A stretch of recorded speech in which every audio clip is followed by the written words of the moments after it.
دوسری چیز جس کا قرآن نے ذکر کیا ہے وہ ہے آنکھ، وہ ہے نظر۔ یقین رکھو، یقین رکھو،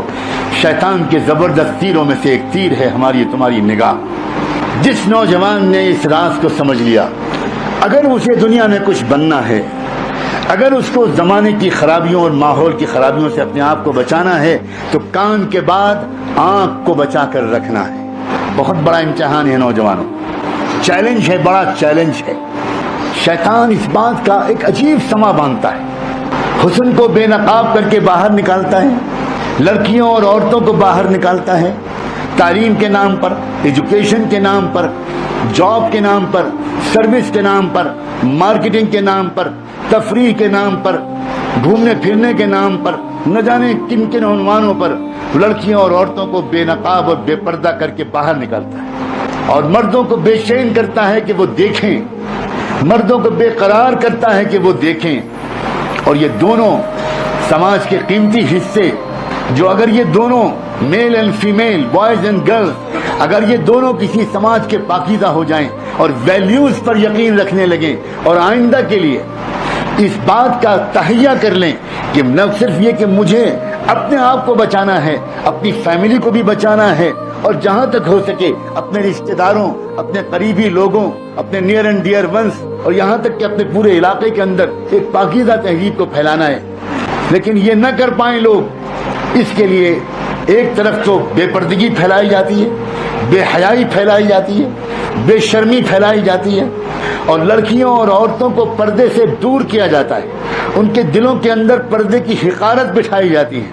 ان کی سمجھ میں یہ آتا ہے کہ پردہ ترقی کے راستے میں رکاوٹ ہے، ان کی سمجھ میں یہ آتا ہے کہ بے پردگی روشن خیالی کی علامت ہے، ان کی سمجھ میں یہ آتا ہے کہ بے پردگی دراصل ماڈرنزم کی علامت ہے۔ انا للہ و انا الیہ راجعون۔ میں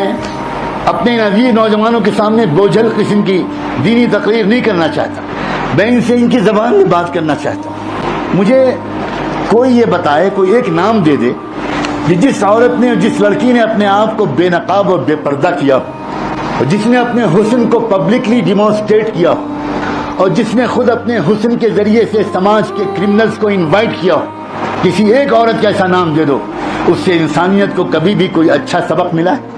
اس کی پیٹ سے جو بچے پیدا ہوئے ہیں، کیا ان بچوں نے انسانیت کو کوئی خدمت کی ہے؟ کیا اس کے گھروں کے اندر سے کوئی ایسا امام وقت کا رہبر ملا ہے، کوئی وقت مجدد ملا ہے، کوئی زمانے کی باطل طاقتوں کی کلائی موڑ دینے والا کوئی بہادر سپوت ایسی کسی ماں کے پیٹ سے پیدا ہوا ہے؟ اپنے مقام کو پہچانو۔ کیا ہو گیا ہماری بچیوں کو،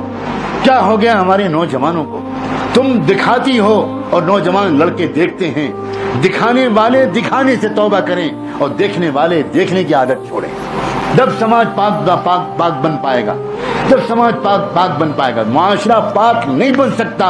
اس مغربی تہذیب کے جیتے جی جو ہمارے گھروں میں گھس گئی ہے۔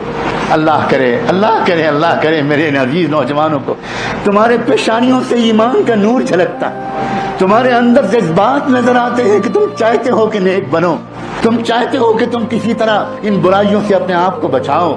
لیکن دوستو عزیزو تمہیں مضبوط ارادہ کرنا پڑے گا، مضبوط ارادہ کرنا پڑے گا، ایسا ارادہ کہ تم روزانہ جب کالج جاؤ، جب روزانہ تم اپنی اسٹڈی سینٹر میں جاؤ، جب روزانہ تم گھر سے باہر نکلو، تو نکلنے سے پہلے کیا میں تم کو آج ایک مشورہ دوں کہ 2 رکعت نماز پڑھ کے اللہ سے مانگا کرو کہ اللہ میں کمزور بنتا ہوں آپ کا، اللہ میں آپ کا کمزور بنتا ہوں، باہر شیطان کے جال پڑے ہوئے ہیں، اب باہر بہت مصیبت ہے، اللہ میں کیسے اپنی نظر کو بچاؤں؟ اگر نہیں پڑھتا تو مشکل، اور کالج جاتا ہوں تو مشکل، میرے اللہ تو مجھے بچا لے۔ 2 رکعت نماز پڑھ کے دعا کر کے جاؤ، درود شریف پڑھ کے جاؤ، اللہ کے رسول کے وسیلے سے دعا مانگ کر جاؤ، اور پھر دیکھنا تم کالج میں جاؤ گے، 12 گھنٹے کالج میں گزارو گے، 8 گھنٹے گزارو گے، ایک بار بھی بد نظری کا گناہ نہیں ہوگا، ایک بار بد نظری کا گناہ نہیں ہوگا۔ اپنی آنکھوں کو کنٹرول کرو۔